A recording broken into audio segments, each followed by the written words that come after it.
Den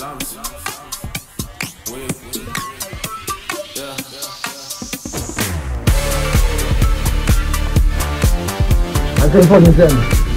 Så hent dog for helvede selv, din skæft. Det er ikke mig. Så er vi lige landet i København, og vi venter lige nu på Storm, så vi kan tage hen til The Meg. Vi er ved Hovedbanegården, sidder på Istegade, og vi skal med Storm lige om lidt hen mod. Vi håber på, at vi får nogle tilbud. Hvis nu der kommer en gående forbi, så bliver det i hvert fald ikke et nej fra min side af. Men nu må vi se. Der går 5-10 minutter, så er Storm her. Så opdaterer vi igen. Okay, så Storm nåede ikke toget. Han gik op, og så kørte det lige foran ham. Men vi er på toget nu, og så så vender vi på ham på Virum station. Og så opdaterer vi der, når der er vi sammen Storm.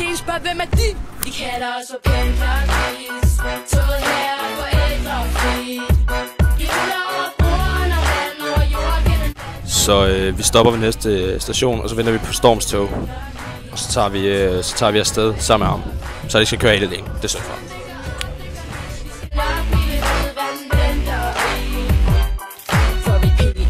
Okay, bad news. Fortæller lige, da vi står med Storm, at vi skulle stå af ved den her station. Vi står af, vi ser ham. Han ser åbenbart ikke os, løber ind i toget igen. Og nu er han et tog foran os, og før var han et tog bag ved os. Ja, så nu skal han vente på os ved næste station, og nu venter vi her. Og hvis der ikke har været alt det her hulum hej, ikke også? Altså, hvis Storm han har løbet lidt hurtigere, og har nået det første tog, så har vi, som sagt, været der om 6 minutter. Men jeg tænker, der går 10 minutter, før vi er der. 10-15 minutter. Det er noget lort, der. Ja, vores næste kommer om 3 minutter. Og Storm, han skal stå af ved næste. Og så håber vi på, at han går ind i en rigtig den her gang. Yes. Det er noget lort. Jeg lagde min sjæl til side, så ikke spil min tid. Jeg kom for hele kagen, ikke for en lille bid. Hver dag er lønningsdag, du ser mig aldrig klage. Folk prøver at følge trop, måske en skønne dag. Jeg sagde, jeg lagde min sjæl til side, så ikke spil min tid. Jeg kom for hele kagen. Så sidder vi endelig i det samme tog, som her i Hjort. Du ser mig aldrig klage. Folk prøver at følge trop, måske en skønne dag. Heldigvis. Nu går vejen mod Virum hen til The Meg Mark 08. Men inden da vi lige rammer The Meg Mark 08, så skal vi lige forbi Rema først. Og hvad er det, vi skal i Rema der? Noget vodka og vin. Fordi vi nemlig skal have silence dinner. Nu er vi på Virum station. Og vi skal så ned og have noget vin og vodka nu. Jeg skal i hvert fald ned og vin. Og det begynder at regne. Vi skal også prøve at købe smøger. Det bliver fandme en god aften. Så vi kommer til The Meg Mark 08. Velkommen til.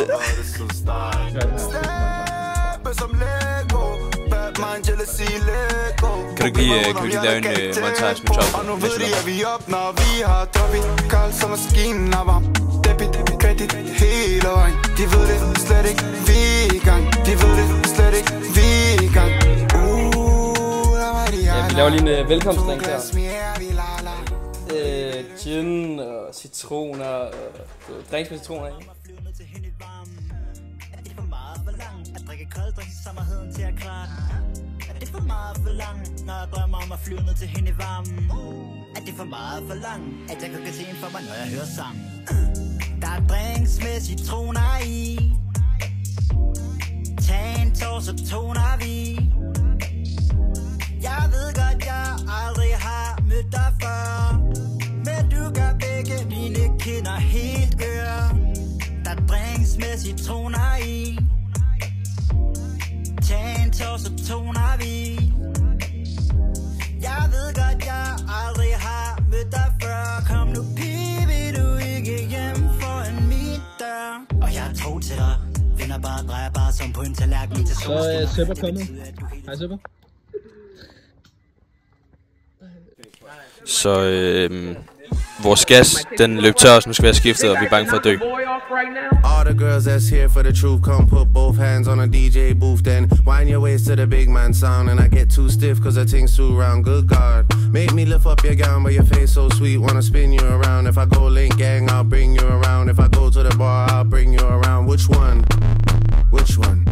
You're not like the the things you're around. You're a real good girl, so I'm bringing you down. But come to the bed, I'll fling you around. What? These guys can't make songs for the gal, them. Trust me, this how the single shut down. Fuck anyone that's bringing you down. Sweetheart, you're doing your thing right now. Good God. Yeah, all the girls that's here for the shoot, come put 2 hands on a DJ boot, then wind your waist on a real good youth, then. Oh, jeg får din dame til at danse. Hun skinner for mig som en diamant. Jeg er så rig og arrogant. Og alt det som de siger mig er sandt. Det er hemmeligt, jeg er langt over gennemsnit. Føler at jeg made it. Wow, jeg får din dame til at danse. Hun skinner for mig som en diamant. Hvad status, Sepper? Hvor vi hygger, mand. Vi har altid skruet damer sådan. Vi er en Uber. Med hvem? Hvad hedder han? Han hedder Ahmed, tror jeg. Er helt varm? Ja, og vi hørte Dres, hvis du skulle med igen.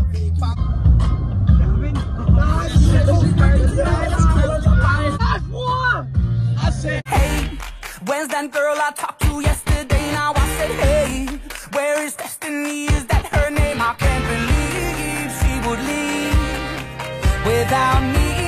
Destiny, how come you don't strip no more? How come you don't strip no more?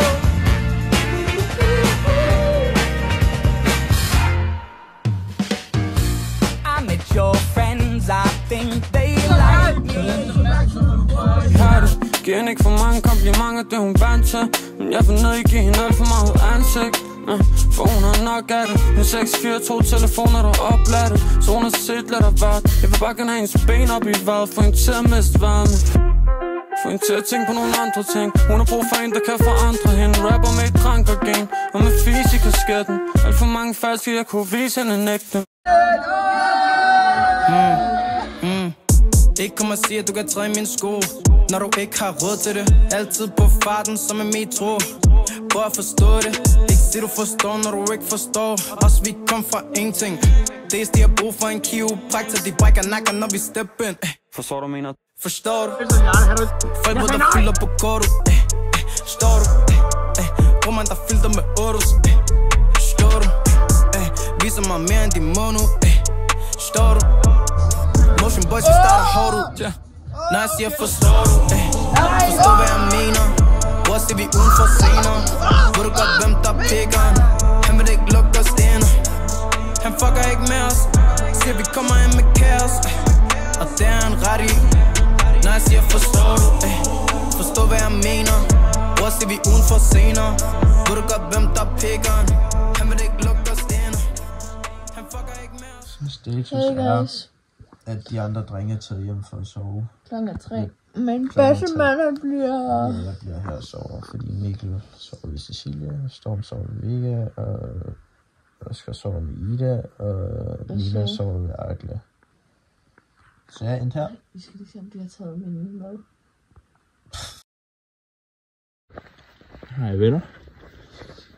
Jeg er i live nu, og jeg har lige hjulpet med at rydde lidt op, og nu smutter jeg hen til togstationen for at tage S-tog hen til, hvad hedder det? Hen til Banegården, som mødes jeg med. Men jeg er varm som radiator, stadig med min cirkel som ekvator. Der burde vi spillet på et stadion. Jeg tog et væs, og det rammer mig snart. Tag ikke nogen piller, det er chancer jeg tager. Altid vågen, de kan ikke komme mig for nar. Nu siger de jeg ætter, det mangler der bare. Det mangler der bare. De mangler nogle bars. De mangler nogle... Lag dig en bag, mens jeg lagde mig en plan. Blæser de blade, så stigen er ren. Niemand og det er ikke meget. Ja, der ligger en med. Han hygger rigtig meget, så han skal nok på langt. Yes. Så er vi på vej hjem til The Mi'kmaq. Vi er nu hoppet af S-toget. Og hvor langt er der endnu, The Mi'kmaq? Jeg tror, vi har 10 minutter. 10 minutter på god gang. Og jeg er skide siden klokken 2 i nat. Så det bliver en vild tur, og toilettet nedenunder, det bliver optaget i 40 minutter i hvert fald. Yes, vi optager, når vi er tilbage. Så er vi kommet hjem til The Mi'kmaq. Og jeg har spist bake-off, som I så. Drengene de er meget sultne, de har ikke fået noget mad. Det lyder godt. Karamellis kunne vi godt spise. Jeg har fået ordnet min business, og toilettet, der er advarslet foran endnu. Ja. Vi opdager dig, når der sker noget fedt. Niemann, hvad er status? Hvad er der drinks? Hvilken farve har du? Gul. Hvilken farve, Mikkel? Blå.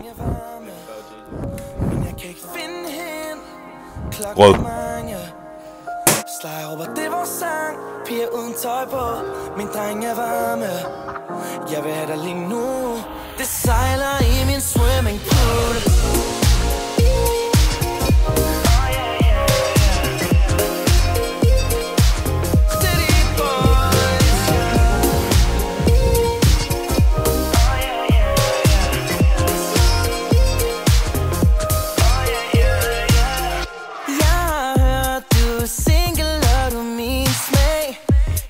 Forandring, for jeg giver en fuck, yeah. Og jeg har hørt, du tror. Update. Jamen, altså, tror du fandme, det smager godt i det her? Så nu, vi har fået vores mad. Vi har fået vores mad. Og så er Storm kommet. Og Theo. Nu skal vi spise. Nu er vi færdige med at spise. Nu rører vi lidt op. Vi har et tog, vi skal nå. Der går cirka 2 timer, før vi er derovre. Det er lang tid i offentlig transport, men vi får det til at du. Og når vi så kommer derover, ikke over, men når vi så kommer derover, der kan det godt være, at vloggen måske dør lidt. Det er meget det der, altså, der går rundt til festen, mange du ikke kender, og så bare lige hive telefonen frem lige, og ja, du ved. Men vi finder ud af det, der kommer måske nogle små klip. En lille montage måske. Ramt af følelsen, sådan jeg har det. Vi var avitter, jeg sammen alle det. Jeg lover, fuck det kunne have været stille, hvis jeg skidt min mikrofon, imens den var der. Så vi når nok ikke vores tog. Hold nu kæft, selvfølgelig kan vi drastisk kritisk, vi kan nok nå alt. Okay, vi når vores tog selvfølgelig, selvom vi er 6 minutter forsinket. Mikkel han står stadig inde i huset og er ikke gået endnu, eller låst. Ja, vi går i forvejen. Mange vil have flere end.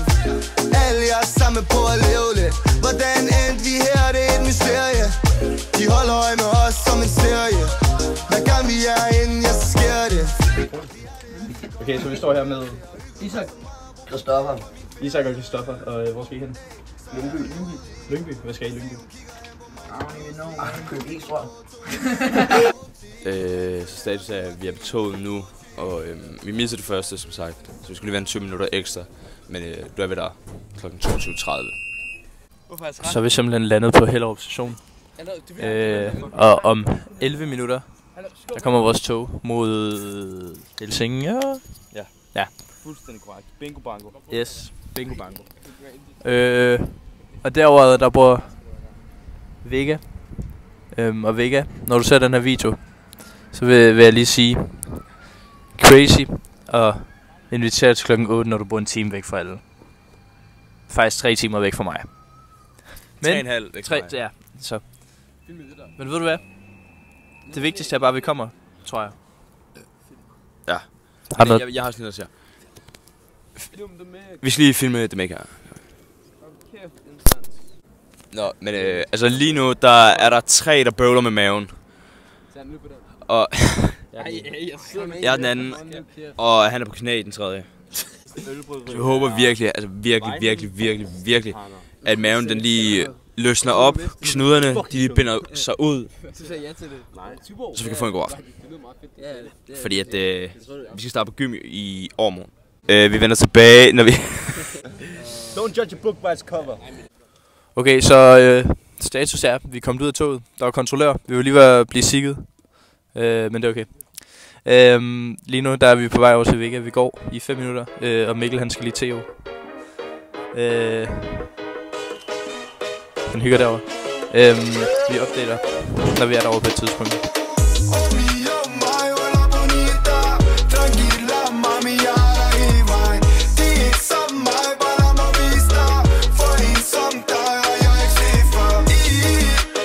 Hun ser mi casa, es su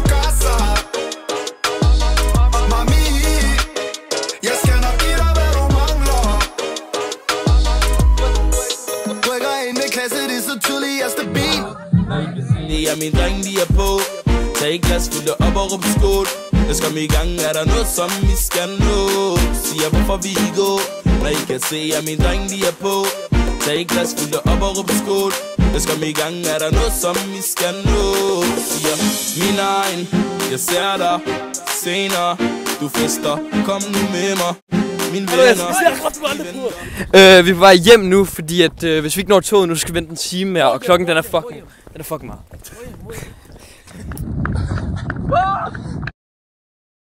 Undskyld, jeg tror du var fuld til det der, hvor man kan skætte. Jeg tror du er for fuld. Den er lige derovre. Vi skal derovre. Så vil du hvad? Sæt dig der. Undskyld, du kaster den væk. Vil du hvad? Ej, det er fucking irriterende. Så hent dog for helvede selv dit disket. Det er ikke mig, der henter en disket. Det synes jeg, det er. Men I behøver ikke komme over.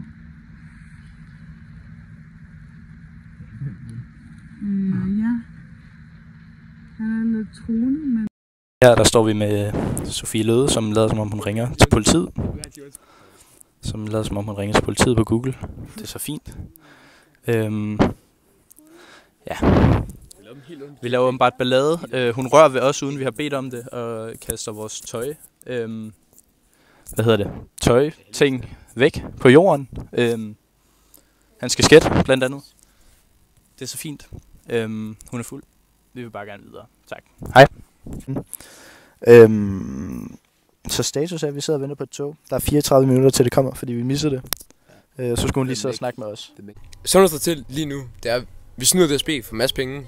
Det er det, vi gør at sige. Der sidder en masse herovre. Vi hygger. Vi bliver voldtaget. Der ligger en pige derovre og sover. Jeg tror, ja, det er det, der sker. Så det er sådan, jeg opfatter det. Så vi er på vej hjem alle sammen. Alle samlet. Bum. Yes. Bum. Vi er hjemme om en time. Det tager ret lang tid. Og timerne er her. SP bag kameraet, og så har vi MG, så har vi T. Og så har vi MN. Mega nigger. Kan vi lige få... Så hvem er det, vi har bag kameraet? Kan vi lige få SP forlængelsen af SP? Ja, SP sorte her bag kameraet. Vi kører 0,5 her, kan jeg se. Ja. Hvad står MG på? Matrosen Gottlieb. Kom. Så har vi skildpadden herovre. Skildpadden for over hækken. Jeg vil bare lige sige Jesu-brødrene derovre. Det er også, hvad jeg har set. Så herovre, der har vi skildpadden fra over hækken. Og ved siden af skildpadden, der har vi Karius fra Karius og Baktus. MG har lige fået smidt buksen af, altså. Han tog med i frivilligt. Midt på Hellerup station, altså det, ja, jeg vidste godt, at han var sådan der rage boy, ikke også? Men altså, smide bukserne på Hellerup station. Jeg er så fucking ligeglad med alt, altså. Jeg smider bare bukserne, hvis jeg vil. Okay, så nu er vi lige gået af toget.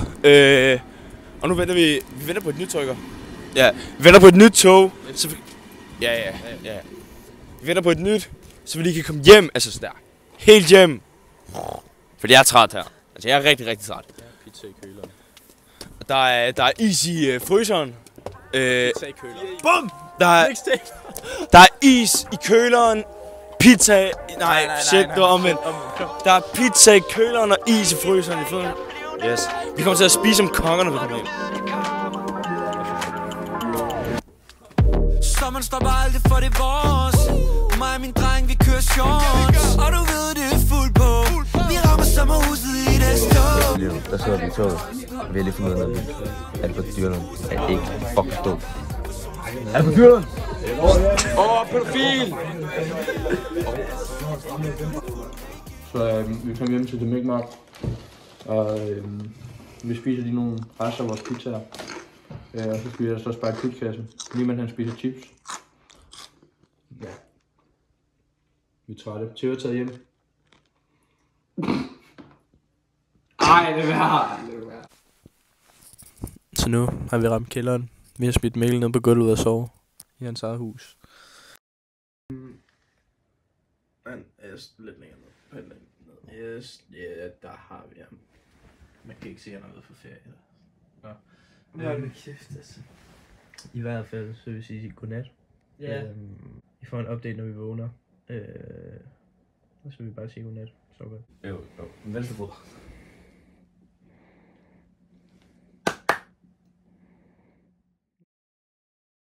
Nu er vi vågnet.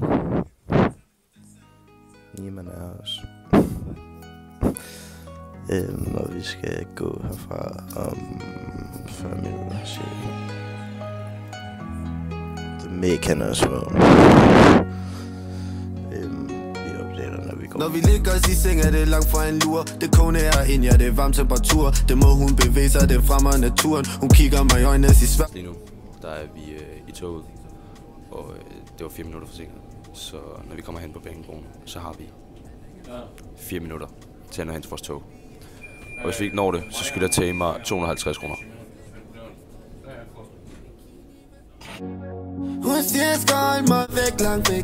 Så status er, at vi lige hoppede ud af S-toget, og så hoppede vi ind på vores tog nu. Og vi nåede det heldigvis. Og det kom faktisk 2 minutter før det reelt skulle gøre. Altså, der stod det, der 4 minutter forsinket, men vi kom 6 minutter før. Ja. Så det er fedt. Men, ja, det er rigtig fedt. Så vi nåede det med god tid. Vi var der 10 minutter før. Men i S-toget, der mødte vi en. Hvem var det, vi mødte? Ida Marie Mink Nielsen. Ja, og sidder vi i samme tog som hende? Måske vi er lidt i tvivl. Nej, det gør vi nok ikke, desværre. To lyntog. Ja. Men jeg tænker lige, skal vi ikke have en montage med? Vi vil sige tak fordi I så med nu. Og så slutter vi af på en montage. Den varmeste montage i dag.